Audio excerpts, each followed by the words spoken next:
Blech. Frumess talks about Halloween, Halloween, Halloween. Let's all talk about Halloween, Silver Shamrock.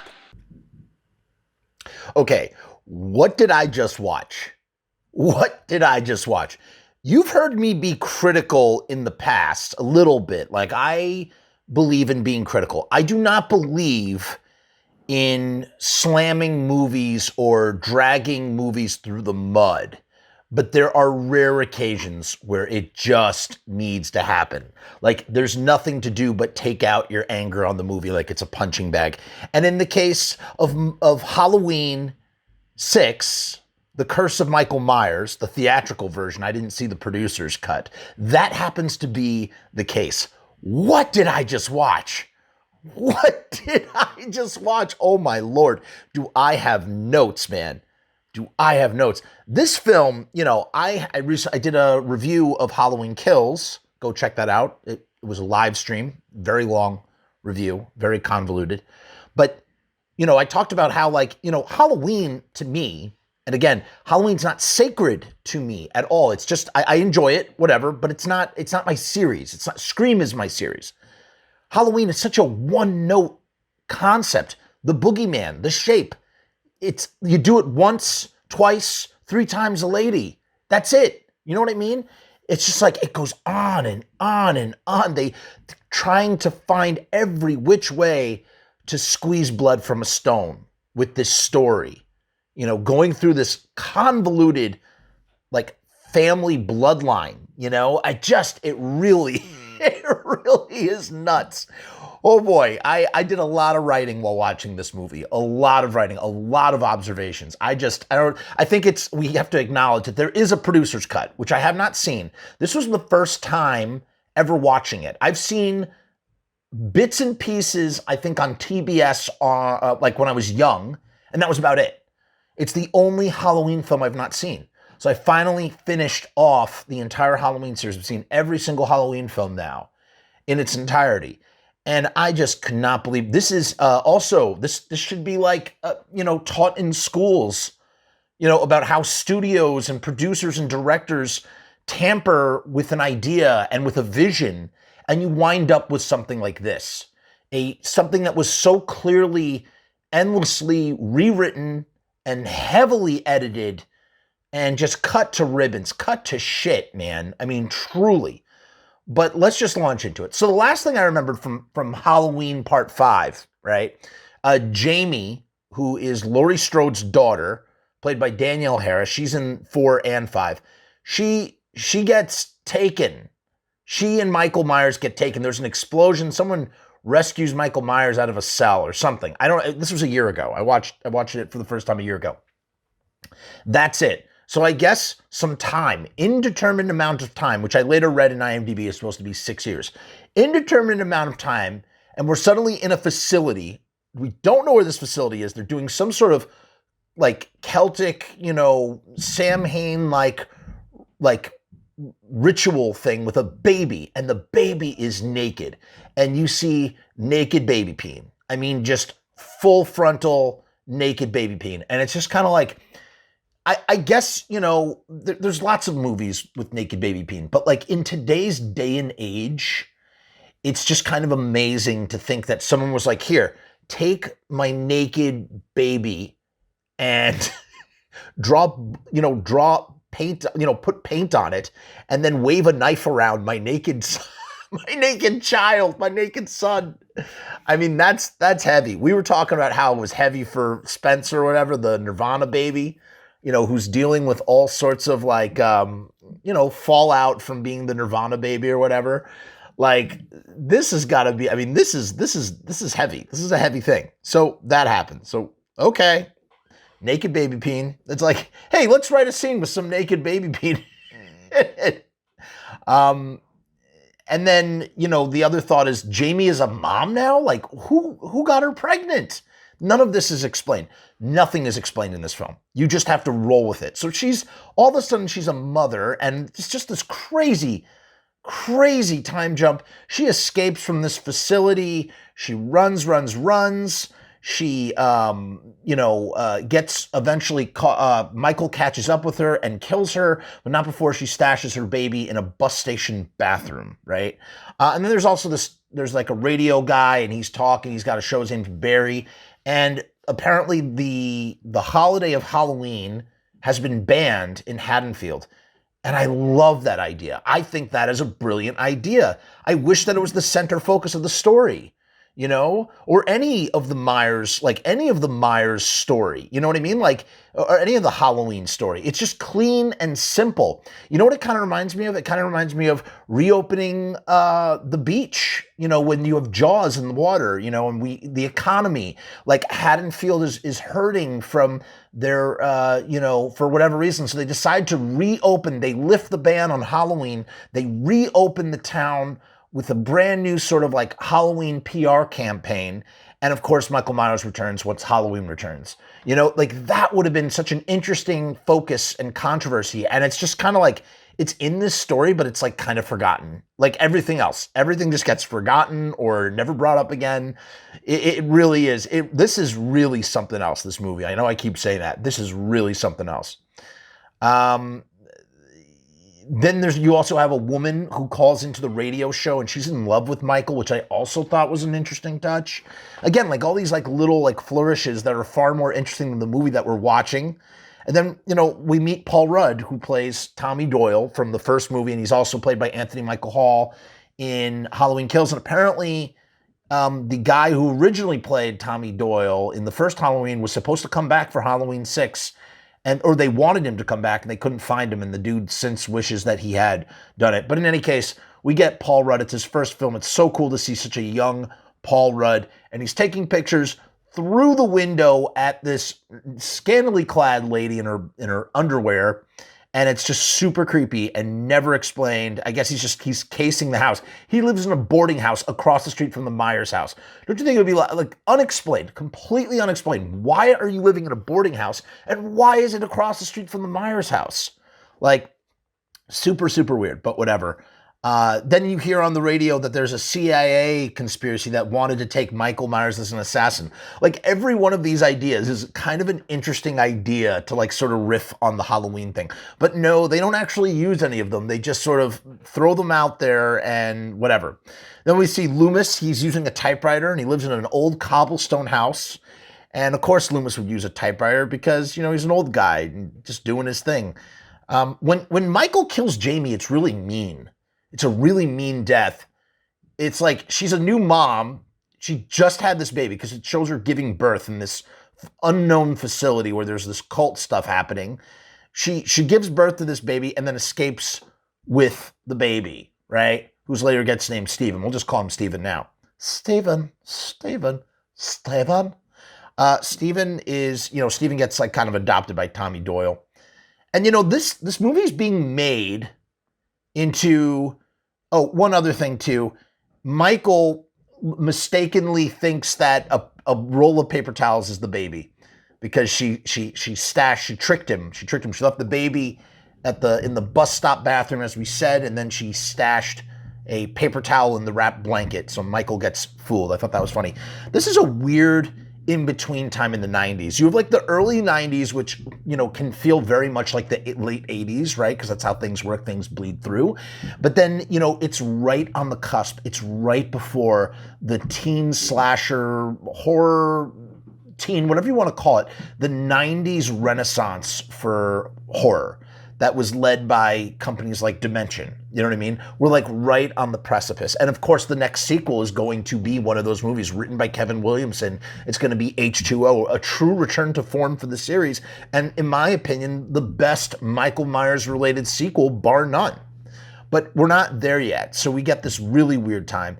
The dad, and I didn't realize this until a little bit in, the family, the Strode family that adopted Laurie Strode because of what happened when she was a baby with her family, with her brother killing her sister, they adopted Laurie, raised her, she disappears or dies or whatever happens in Halloween 4. They then move into the Myers house.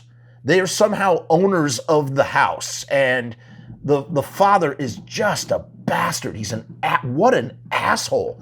He's an asshole to everybody, especially his daughter named Kara, who is the stepsister, not the stepsister, the adopted sister of Laurie Strode herself, right? So Laurie Strode has an adopted brother, an adopted sister, and her sister has a kid named Danny. Danny is her adopted nephew, I guess, or whatever, his nephew, Laurie Strode's nephew. Now, what's interesting is, and I read when I was reading the trivia, there's a fan theory. It's alluded to that the father, that Kara's father, Mr. Strode, is the father of her baby, and that's why she left. She left for 5 years, and now she's come back to live at home. She's going to college. Although I didn't know that because she looks so old. She looks too old to be a college student. Her brother looks way younger. I thought her brother was in college, the uncle of Danny, the blood uncle of Danny, and I thought she was just like going back to school, but I guess no, this is her first swing at college, and she is super young, that she must have left home at 14 and gotten pregnated, and we don't know why or how or who or what, and the father is just in front of his grandchild's face, he calls the kid a bastard. And so it's alluded that he is actually the father, and that's why she left home. And it kind of works. It works for me. I accept it. I accept it as reality. The kid, Danny, he is an incest baby. That's what that is what I have come to accept in regards to this. But the dad is just an asshole, and you're like, the dad's gonna get it, and I can't wait for him to get it. He smacks his daughter on the face. She gets a bloody nose right in front of everybody too, in front of the brother, in front of the son. Just really, really not nice. And then Danny, the kid, puts a knife to his grandpa's belly. So like we're getting like this. There's like this idea that Danny is gonna follow in Michael Myers' footsteps. Of course, that's not the case because that never happens. Like, it never happens. It just disappears. Like, the whole thing just disappears. Whatever. In any case, it's just interesting that the Strodes are living in the Myers house. Who thought that was a good idea? And like I said, I couldn't believe that these two were cast as brother and sister because she looks about 6 or 7 years older than her brother, and they're supposed to be in college. And that's the funny thing is that they're both in college without any explanation. So what are they? Are they twins? Are they a year apart? Is she like a sophomore and a junior and he's a freshman? I don't know. But when they drive to school, she drops off. Danny goes to school on his own. When they drive to school in a convertible, he doesn't sit with his seatbelt on in the back seat. He rides on the top of the trunk like a friggin' loser, just like what a goofball, man. Just like really, really dangerous. We then see Paul Rudd, Tommy Doyle. He's using a reel-to-reel audio machine, and it's very, very antiquated and very unpractical for the purpose of listening back to something that, frankly, could have been taped off the radio with a tape cassette. So I guess it was in there for cinematic effect. He's kind of like a conspiracy. Tommy Doyle in this one is kind of like a conspiracy nut. He wears the classic, fringe guy who's kind of on the edge ensemble of army jacket green. He's wearing an army jacket with the waffle shirt. Whenever you see a waffle shirt and an army jacket, you know that the person is unhinged or a conspiracy nut or a militia guy or something. So we get that kind of, he's wearing Doc Marten boots. So we kind of get that kind of vibe. And he lives in this boarding house with Mrs. Blanket Ship or whatever her name is. And she's from that Tales from the Crypt episode, Collection Complete, where she taxidermies her husband. I wonder if that was her last film. She was very old in 1995 for that film.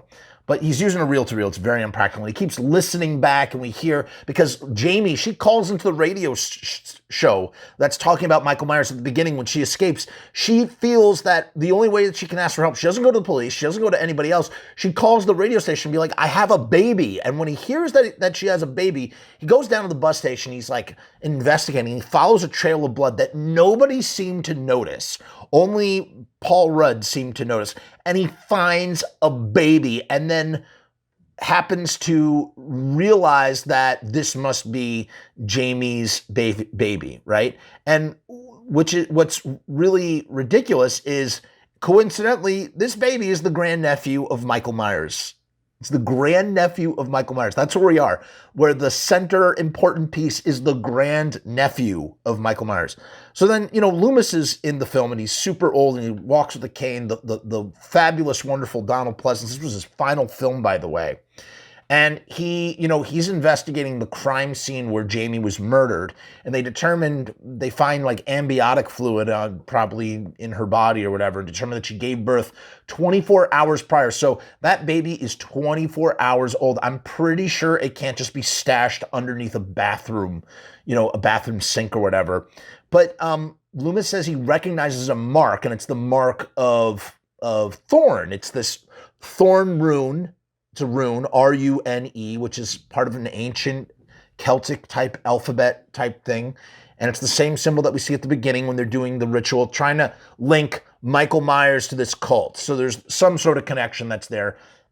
I mean, in literally a form of juxtaposition of showing one image one place and an image in another place to suggest that because these images are showing up in the same place, they must be related in some way, shape, or form. That's all we have to go on, right?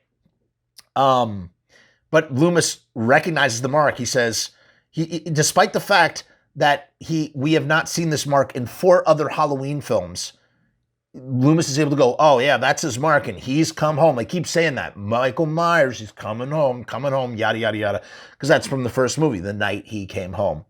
So then the brother uncle, they're walking home or something with Danny. It's Danny, Kara, and the brother. And they see this really messed up drawing that Danny did, because Danny's having dreams about Thorn, about this this figure that's dressed in a black duster, I guess. I don't even know. I don't know what happened. I don't know what's going on. But he draws pictures of all of his family like dying, and Kara's really concerned. I think the brother's girlfriend is concerned, but the brother, this actually is a scene. This actually happens. And I read that this was, that they did a test screening with 14-year-old boys. And I guarantee you, they were like, this needs more. They were trying to make it more relatable to 14-year-old boys to get better test scores.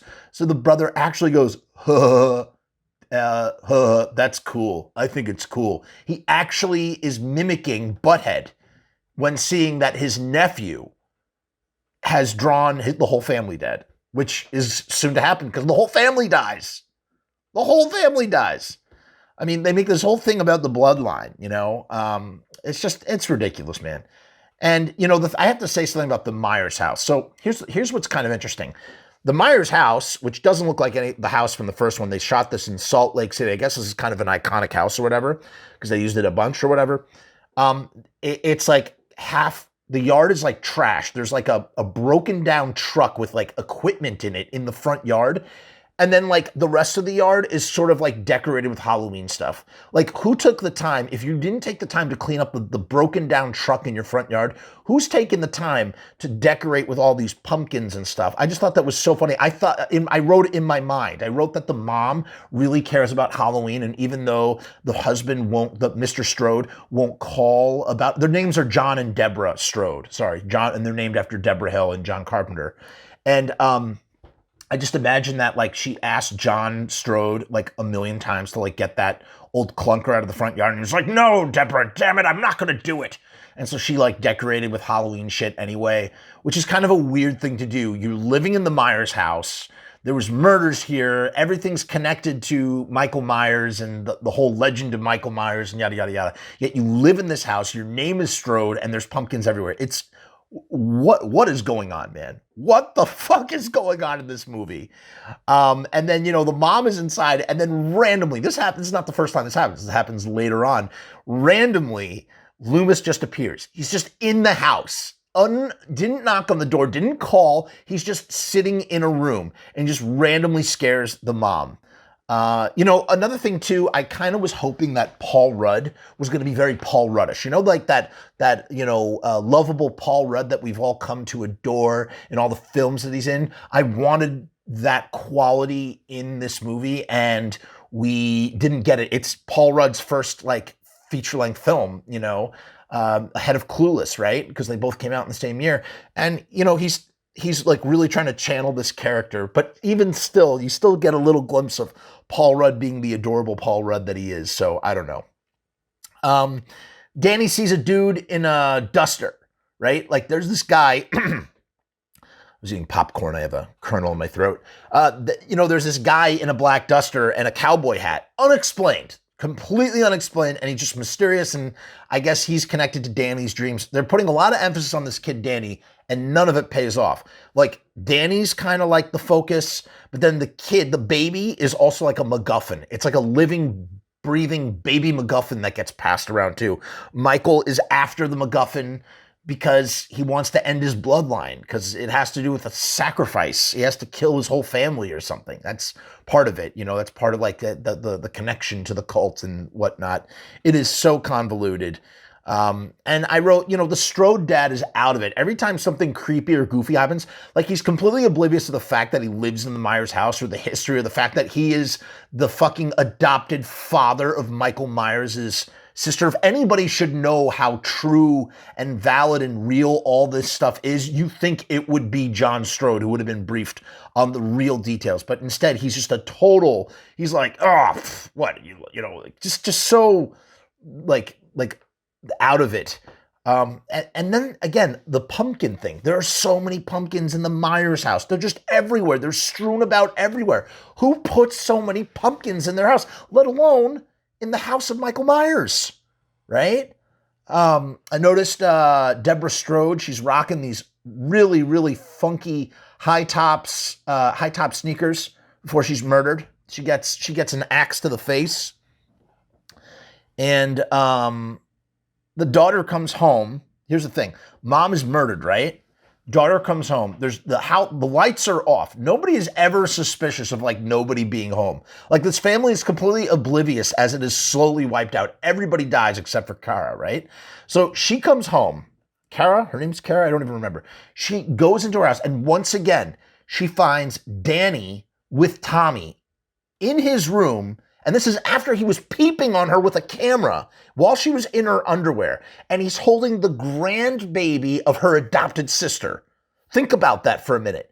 Tommy has the grandchild of her adopted sister in his hands. She doesn't even realize that. She has never met Tommy. He's like, Danny was walking home by himself, because Tommy sort of like intercepts Danny from dealing with the duster dude, the cowboy duster guy.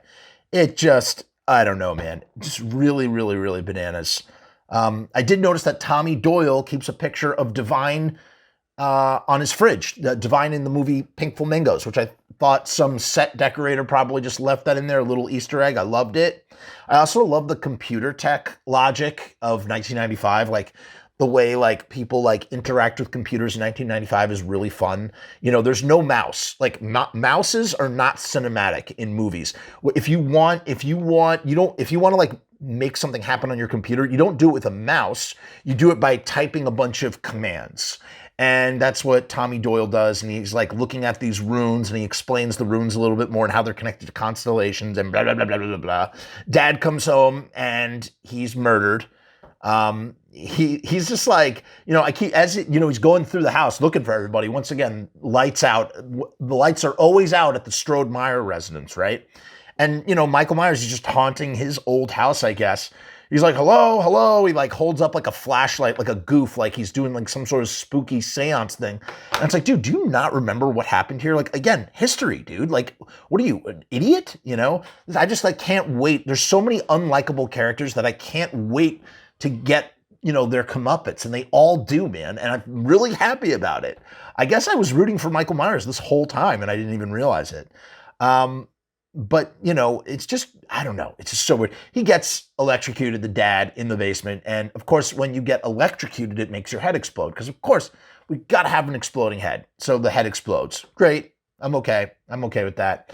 Then they're having there's this big party, I guess. I don't know. It's like I don't know what the point is.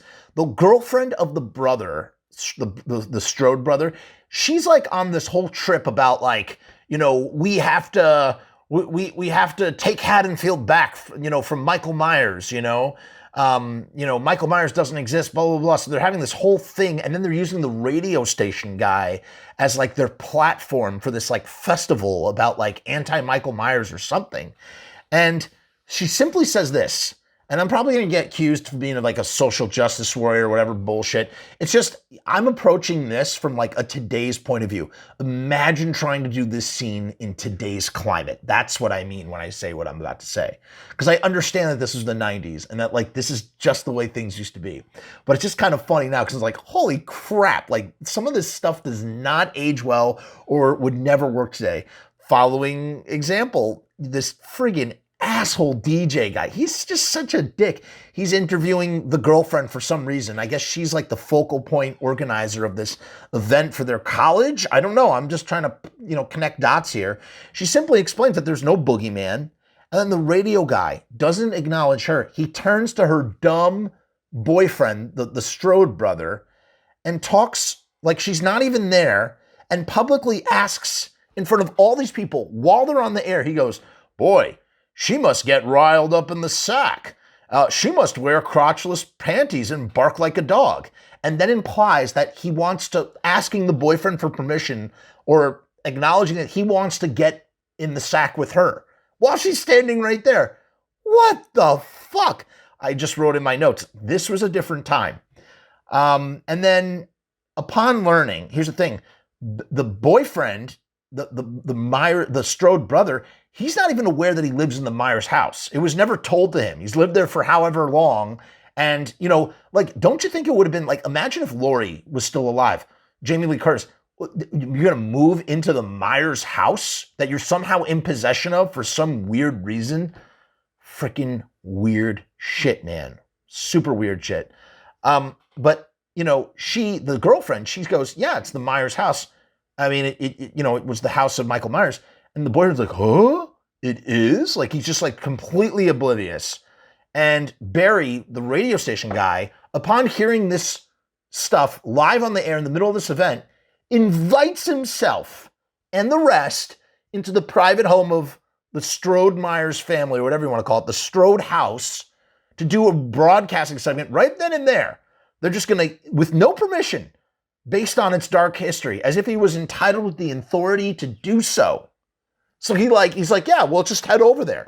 Then he's talking to his agent and immediately murdered by Myers. Good, because probably my most hated character was the radio DJ along with the father. And not because like, obviously they're like sleazy guys who did like really gross shit, but like they're just hateable people. I mean, really detest these characters. Then they go to the Myers house, the boyfriend and the girlfriend. They go to meet the radio guy who's now dead because he was murdered by Michael Myers. They go there unsure if he's even going to show up. It's crazy, man. It's so crazy. Then the baby just suddenly disappears. Tommy loses sight of the baby. We have no idea who took the baby. He's like, where's the baby? They don't know, right? We find out that Loomis's colleague was the head of the cult the whole time, and apparently he's a character from the first film. And I didn't realize this. They just recast the guy. And apparently so is the babysitter. The babysitter, or sorry, the woman, Mrs. Handbrake or whatever, Handlestick, whatever. The one that runs the boarding house, she used to babysit Michael Myers and like connects all the dots. She's like, Danny is hearing voices the way Michael heard voices, has something to do with being possessed by an evil spirit, and they need to commit sacrifices. If they sacrifice a whole family, then everybody else is safe from evil spirits. That's basically what it comes down to. And it's ridiculous. And she's in on the cult as well. And she's the one who takes the baby. And then Kara, the mother of Danny, for no reason at all. Everybody's in the hands of the cult of Thorn, right? Tommy, Loomis, and Kara. With no reason at all, completely unprompted to do so, throws herself through a window, out a second story, just throws herself out the window, survives, but just like throws herself out the window. I just like could not believe what I was seeing. And then it like fades to black and it fades back up. And suddenly, Tommy and Loomis are standing in the front yard, wondering where Kara went. And basically telling everybody, Tommy goes, were we drugged? And Loomis goes, yeah, we were drugged. Like, it's just so bad.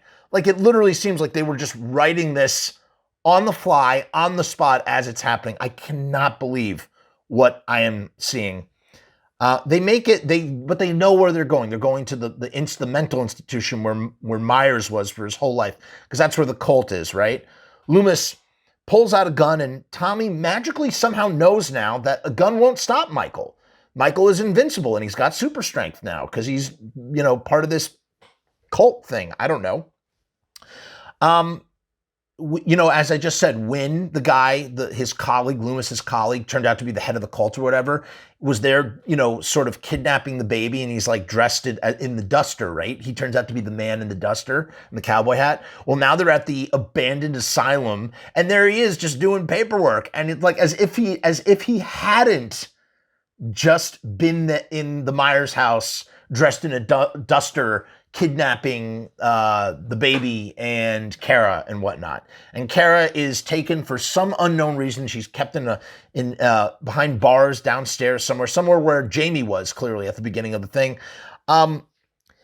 Loomis shows up, and he's got the gun, and he's trying to threaten Wynn, and Wynn is basically join me. But he doesn't say what to join him for. He doesn't tell him what his purpose is or why they're doing what they're doing. He just says, join me. And before Loomis can even answer, a dude comes up behind Loomis and just knocks him out.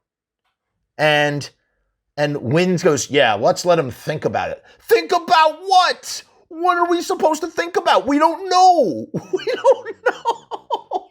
We don't know what you were offering. We don't know. And then there's just this random woman with blackened teeth who was freshly murdered. She's got a wound in her gut, collapses with no explanation. I don't know. Then Tommy, he helps Kara escape. He's also there with Loomis and at this facility. And Myers grabs hold of Kara, and Tommy just turns, and there's a grenade launcher on the wall. There's just a random ass grenade launcher on the fucking wall. There's a wall full of weapons in this sanitarium place. He takes the grenade launcher, and launches it at Michael Myers, who falls back, but of course, because Michael is invincible, gets right back up. I don't understand why. Then they're looking to rescue Danny and the baby, right? And we see that Wynn is going to perform surgery in an unnecessarily red scrubs, okay? He just gets done telling a dude who's wearing the thorn, the curse, the cult robes. He says, it's not Halloween anymore. Get out of those robes. And then shows up in a red surgical smock, which is so unpractical. I feel like they're all aquamarine. I know in the movie, what's it called? With Jeremy Irons playing the twins, the David Cronenberg film. God, it's going to bother me. What is the name? It's on the tip of my tongue. God damn it, what is the name of that movie? They're wearing red surgical scrubs, but that's David Cronenberg, man. I don't know. He's just wearing this really theatrical red, Dead Ringers. It's called Dead Ringers. He's wearing these unnecessarily red scrubs. Ridiculous, man. And, there's no association really between the cult and Michael at all. Michael's just wandering around the sanitarium. It's like they know he's there, but they don't, for whatever reason, there's just no interactivity between the two of them. And then Michael, he finds a machete in this sanitarium, this abandoned hospital or whatever, and he kills everybody in the operating room. We don't know why they're doing an operation. It's never explained. He murders everybody, right? And then we see some DNA signs on the wall, that showing DNA things, probably ripped directly from Jurassic Park, which had come out 2 years earlier about using DNA. And I asked myself, are they trying to make Michael Myers super soldiers? I don't know. Once again, Michael Myers falls for the fake baby trick as Tommy hides a bundle of syringes full of green goo, disguises it as a baby, and then when he gets really close to Michael, he just stabs him with all the syringes. We don't know what's in the syringes. We don't know why he's stabbing with the syringes. They're trying to trap him, and they just keep injecting him with this green stuff. Then Loomis, who had been previously completely knocked out, suddenly shows up out of nowhere, and he's shooting locks. He's shooting the locks to open doors. Tommy beats the crap out of Michael with a pipe. At this point, there's 5 minutes left with credits, right? Green goo starts leaking out of Myers' masks. Then everything ends, and they're outside in a red Jeep, and we have no idea where the red Jeep comes from. Loomis is standing there, and Danny, whose purpose is never revealed. We don't know what Danny's connection to Michael was going to be or whatever. They're in the Jeep and they'd say, Loomis, come with us. As if they're all going to run away and just live merrily, happily ever after together. Why are they on the run? Who are they on the run from? The cult? Who's all murdered by Michael? I don't know. But Loomis goes, I can't because I have a business to attend to around here. And then the next thing we see is Loomis laughing hysterically, like cackling into screaming. We don't see him, we just hear him. And we see Michael's mask and the syringe, but no Michael Myers. And then immediately, credits. And there it says, in memory of Donald Pleasence. What a note to go out on. So I learned, again, after reading about the film, that what happened was they shot the movie. That's the producer's cut, or they did a producer's cut. It didn't test the way that they wanted to. So they went back and did reshoots and re-edited the film, and that's what we got. That's what we got. However, they were also sort of like writing scenes on the fly because the producer and the director didn't give a shit about doing Halloween movies, and the producer and the director weren't getting along. It was just a giant fucking clusterfuck. The fact that there's a movie in here somewhere, period, at all, like any kind of movie, narrative, functioning narrative or not, is a miracle. It's a miracle that this thing exists. And Donald Pleasence died before they could do the reshoots. So that's why Donald Pleasence is in it the way that he's in it. They weren't able to do any reshoots with Donald Pleasence. And this is what we wound up with. So I do want to see the producer's cut at some point. Everybody says the producer's cut is much better, but it's still a bad film. In any case, this probably is by far the worst Michael Myers movie. At least the other ones, which are very sort of like bland to me, 4 and 5 are very bland. At least they are movies. Like, this is not a movie. Like, it is a movie, but it's not a movie. Like, the entire film doesn't make any sense at all. By far the worst film that I've seen thus far. I mean, all the films I've watched pretty much have been good in some way, shape, or form and quality. This is the first film that I've seen that's just utter garbage and not in a way that's loving and endearing. Well, yeah, maybe actually. If you with a bunch of friends and you have pizza and Coca-Cola and you're laughing at the screen and laughing at what's going on, I guess you could have a good time. I could definitely see myself rewatching this with a group of people and just hate watching the fuck out of it. But never would I ever revisit this theatrical cut by myself with the interest of wanting to revisit this film. I just never would want to do it. Oh my God, I can't believe I talked about this for nearly 40 minutes. On to the next movie. I'll see you guys real soon.